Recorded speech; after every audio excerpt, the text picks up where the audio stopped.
Nasi ketan ditambah ragi. Jadikan tape buat nostalgia. Bapak Ibu sekalian, selamat pagi. Semoga selalu sehat, bahagia. Assalamualaikum warahmatullahi wabarakatuh. Selamat pagi, Bapak Ibu peserta pelatihan pengadaan barang jasa sekalian. Semangat pagi, pagi, pagi. Ya, bagaimana kabarnya Bapak Ibu sekalian? Semoga dalam kondisi yang sehat dan bersemangat ya mengikuti pelatihan kita hari ini. Kita ulangi lagi ya semangat paginya agar kita lebih bersemangat. Semangat pagi, pagi, pagi. Baik, kita berikan aplaus untuk kita semua ya Bapak Ibu. Nah, untuk menambah semangat belajar secara online, Bapak Ibu boleh menggunakan video filter. Seperti yang saya akan gunakan nih Bapak Ibu.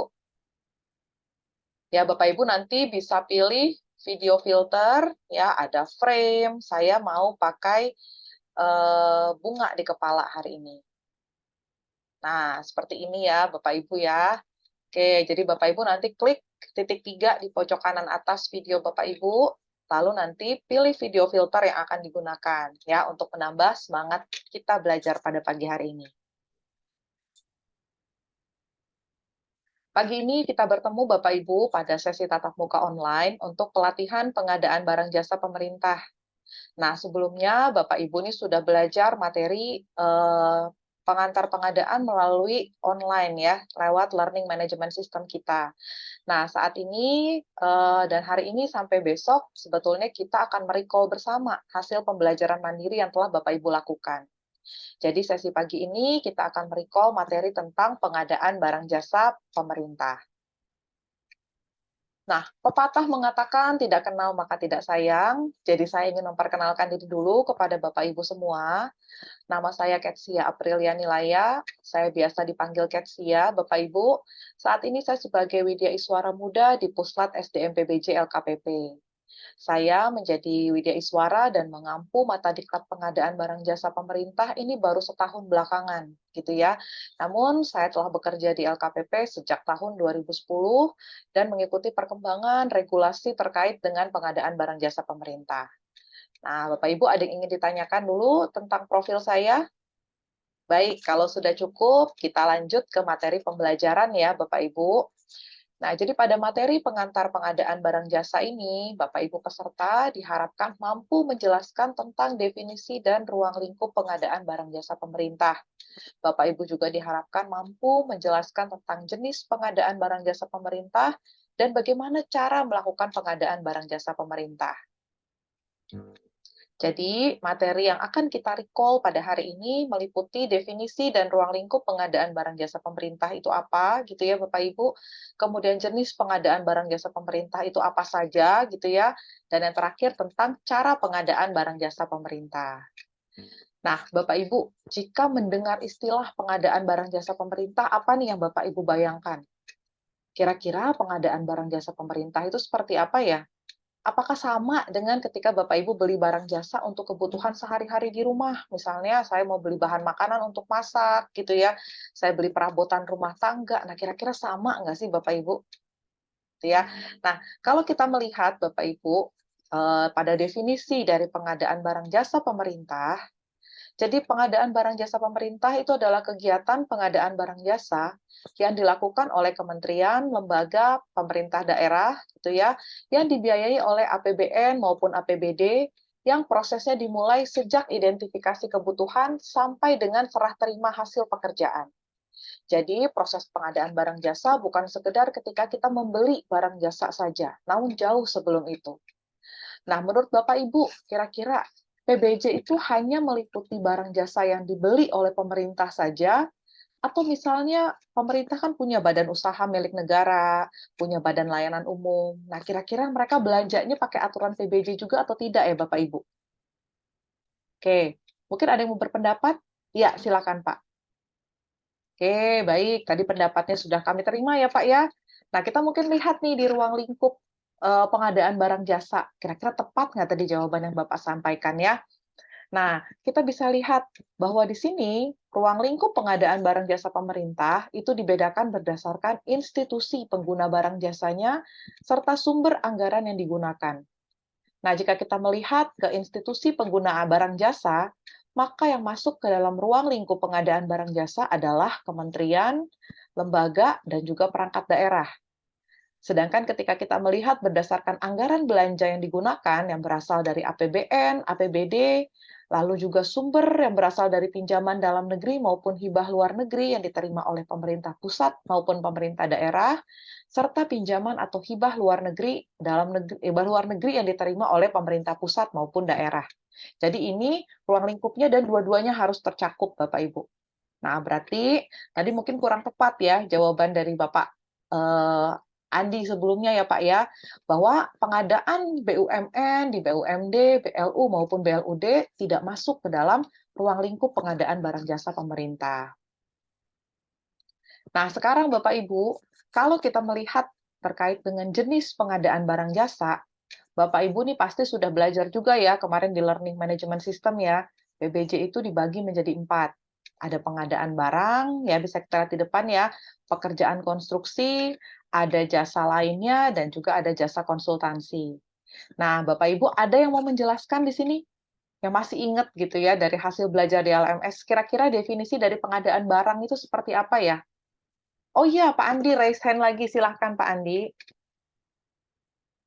Ya, benar sekali, Pak.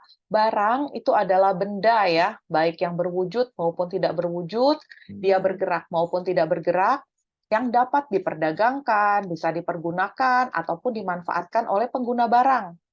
Contohnya apa, Bapak Ibu?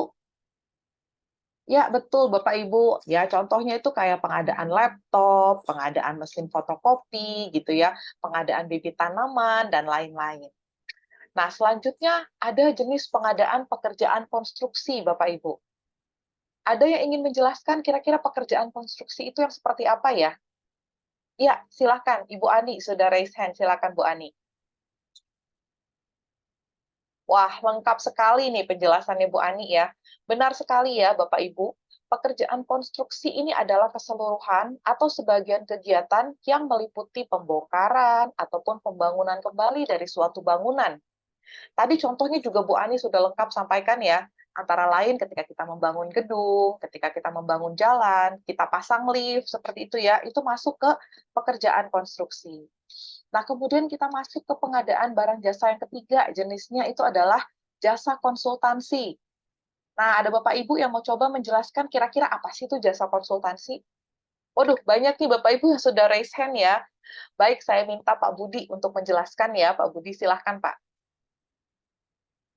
Ya, betul Bapak Ibu. Ya, jasa konsultansi merupakan layanan profesional yang membutuhkan keahlian tertentu di bidang keilmuan yang mengutamakan daya olah pikir. Jadi memang kata kuncinya ada di olah pikir. Nah, contohnya apa kira-kira ya? Ya, betul Bapak Ibu, gitu ya. Jasa konsultan, contohnya misalnya jasa konsultan untuk desain bangunan, jasa konsultan untuk penyusunan kajian, misalnya efektivitas pelaksanaan dari suatu pelatihan, gitu ya. Wah, ini sepertinya Bapak Ibu semua sebagian besar sudah paham nih ya Bapak Ibu ya tentang jenis-jenis pengadaan barang jasa ya. Nah, yang terakhir ada jenis pengadaan jasa lainnya. Wah, ini silakan Ibu Wati yang sudah raise hand dari tadi ya Bu ya. Silakan Bu bisa bisa menjelaskan kepada kita semua kira-kira apa sih Bu definisi dari pengadaan jasa lainnya dan kira-kira contohnya apa ya? Ya, baik. Secara umum sudah benar yang disampaikan oleh Bu Wati ya, Bapak Ibu. Mungkin saya meluruskan sedikit saja tentang definisi jasa lainnya, ya, bahwa jasa lainnya ini jasa yang membutuhkan ada peralatan khusus, metodologi khusus, ataupun keterampilan dalam suatu sistem tata kelola yang telah dikenal luas di dunia usaha untuk menyelesaikan suatu pekerjaan. Misalnya, yang termasuk tadi sudah disampaikan juga oleh Bu Wati ya, contoh dari jasa lainnya, contoh jasa boga atau catering, jasa cleaning service, jasa perbankan, dan lain-lain. Nah, selain jenis 4 pengadaan barang jasa ini, kita juga mengenal pengadaan barang jasa terintegrasi, Bapak Ibu. Bisa dilaksanakan secara terintegrasi. Apa sih maksudnya PBJ terintegrasi? Ya, Pak Budi, silakan Pak Budi mau berpendapat lagi, Pak, silakan. Ya, baik. Jadi betul, Pak. PBJ terintegrasi itu ketika kita menggabungkan dua jenis pengadaan barang jasa dalam satu paket pengadaan, Pak. Contoh misalnya kita melaksanakan pekerjaan konstruksi dengan skema design and build gitu ya. Jadi di sini ada pekerjaan jasa konsultansi desain bangunannya digabungkan dengan pekerjaan konstruksi untuk pembangunannya. Nah, itu kita kategorikan dia pekerjaan terintegrasi karena menggabungkan dua jenis pengadaan.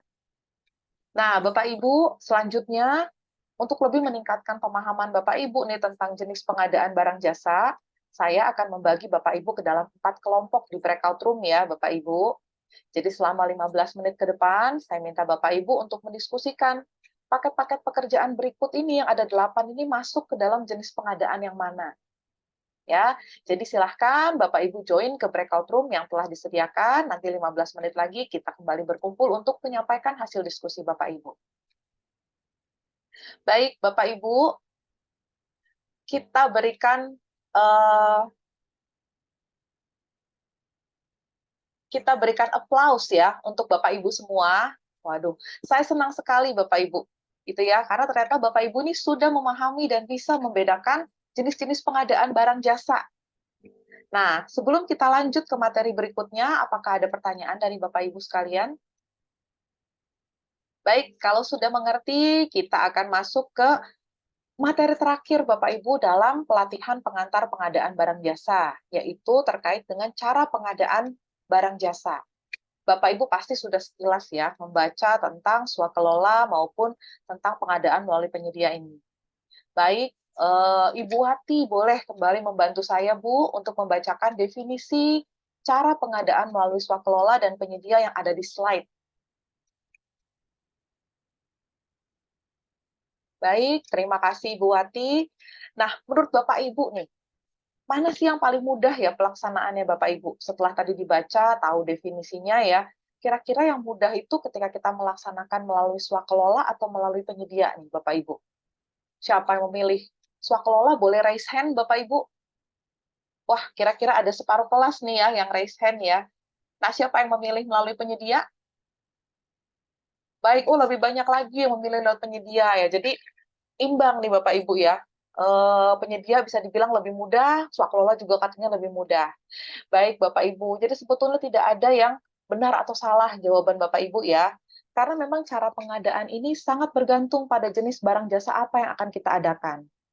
Ya, jadi prioritas pertama dalam kita merumuskan cara pengadaan itu dengan menilai apakah pekerjaannya sebetulnya bisa dilaksanakan dengan swakelola. Gitu ya. Jadi swakelola itu selalu menjadi opsi yang pertama. Kalau ternyata bisa, maka kita lakukan dengan swakelola. Tapi jika tidak, maka opsi terakhirnya baru kita menggunakan pelaku usaha atau melalui penyedia barang jasa. Baik, Bapak Ibu, sudah banyak sekali yang kita pelajari bersama hari ini ya. Bapak Ibu tadi sudah belajar tentang definisi dan ruang lingkup pengadaan barang jasa. Bapak Ibu juga sudah belajar tadi tentang jenis-jenis pengadaan barang jasa pemerintah, dan juga terakhir tadi kita membahas barusan nih tentang cara pengadaan barang jasa. Nah, sampai sini Bapak Ibu ada yang ingin ditanyakan atau disampaikan? Baik. Wah, jika tidak ada, saya asumsikan ini Bapak Ibu semua sudah memahami ya dengan baik materi kita hari ini. Bapak Ibu, kita beri applause dulu ya untuk kita semua yang telah bersemangat mengikuti pelatihan seharian ini. Mudah-mudahan apa yang kita pelajari hari ini dapat bermanfaat untuk Bapak Ibu ke depannya. Saya selaku fasilitator kegiatan hari ini mohon maaf jika selama penyampaian materi ada hal-hal yang kurang berkenan. Sekali lagi, terima kasih atas partisipasi aktif Bapak Ibu semua. Nah, jika tadi kegiatan kita dimulai dengan pantun, maka izinkan kegiatan hari ini juga saya akhiri dengan pantun ya Bapak Ibu. Buah nanas, buah ceri, dicampur gula enak sekali. Cukup sekian pertemuan kali ini, semoga bisa bertemu lagi di kemudian hari. Demikian Bapak Ibu, wassalamualaikum warahmatullahi wabarakatuh, selamat siang, salam sejahtera untuk kita semua.